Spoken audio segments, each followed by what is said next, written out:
Good day, Father Matt Williams here. I'm in my parked car. So here we go. We are here. Ash Wednesday. I didn't get my ashes yet, but they're coming. They're coming. Noontime Mass today. So the church invites us, as part of our Lenten discipline, as you know, to prayer, fasting, and almsgiving. Prayer, fasting, and almsgiving. And we hear Jesus speak very specifically about these three disciplines in the gospel today that we hear on Ash Wednesday from the Gospel of Matthew on the Sermon on the Mount. I'd like to use an analogy to help us maybe better understand why we're invited to prayer, fasting, and almsgiving, and from something that we either know by experience or we know by being a member of the human race, being part of a family, or watching movies or reading books. And that is, if you think about a dating relationship, that if you look at a couple, when they first meet each other, right, and they see some, I might like that person, they start dating, right? And you might even be dating other people as well. Like there was a day gone by when people would date multiple people. Then all of a sudden there becomes something very special about this one person where you start actually cutting out other people and you're like, you know what, I'm not going to date anyone else. I just want to date this person. And then you also make sacrifices of your time and things in your life so that you can spend more time with this person and be able to be with them and to be able to do things together. We start cutting things out. And then more as you communicate more and as you spend time together more, you start to get to know each other better and you start to fall in love. And ultimately maybe that falling in love leads to marriage, and when a couple gets married, and they grow old together, you watch this dynamic happen. Then the beginning part of the relationship, they might talk a lot and there's always conversation going on and it's very lively. But then as they become an older couple, an elderly couple that you might see go walking through the park, they don't even necessarily need to be talking. They're just holding hands and walking.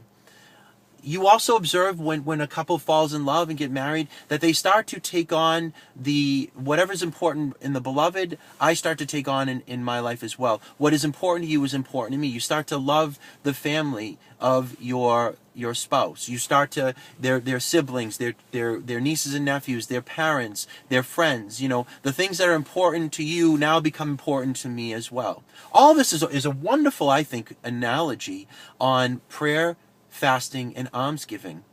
Prayer, as we know, is communication with God. It's communication with God. And if you think about it, communication can be something like, I just went and bought gas and, I have that communication with the gas attendant. Or prayer or communication can be something as deep as exchanging wedding vows, or a couple that's in love speaking with each other, right? Prayer, as we think about it, as communication with God, is not meant to be something casual, but something very deep and something that's meant to grow. Just like a couple that first meets each other and falls in love and grows deeper and deeper and deeper. It's meant to grow deeper and deeper and deeper. Ultimately, to a contemplative way of being together. At first, when we first encounter the Lord, we do a lot of talking and it's a lot of vocal prayer. But the saints teach us that the greatest prayer is the prayer of quiet and just being in the presence, like that elderly couple that doesn't need to do a lot of talking, that holds hands walking through the park. As we start to fall in love, as I said earlier, we start to cut things out of our life. Isn't that what fasting is? That we start to cut out things that take our focus away from living the Christian life, that take our focus away from the Lord. That the more we draw close to the Lord, we realize that there are good things in our life that, we need to reorder or reshape, that we need to cut out, or that we need to reprioritize in order that we can love the Lord all the more deeply, that He's number one in our life. And we do that in relationships, don't we? And then lastly, taking on what is of concern and care and of love for my beloved, we take on, like with family and nieces and nephews and parents. Isn't that what we do with the Lord? The more that we love Him, don't we desire what He desires? Don't we want what He wants? Don't we care for what He cares for? And who does the Lord love and desire and care for but our neighbors, right? He cares for humanity. And that's the almsgiving, that we're called to anticipate the needs of others, that we're called to give alms, that we're called ultimately to generosity towards our neighbor, to care for their temporal and spiritual needs, to give the gift of ourselves to another.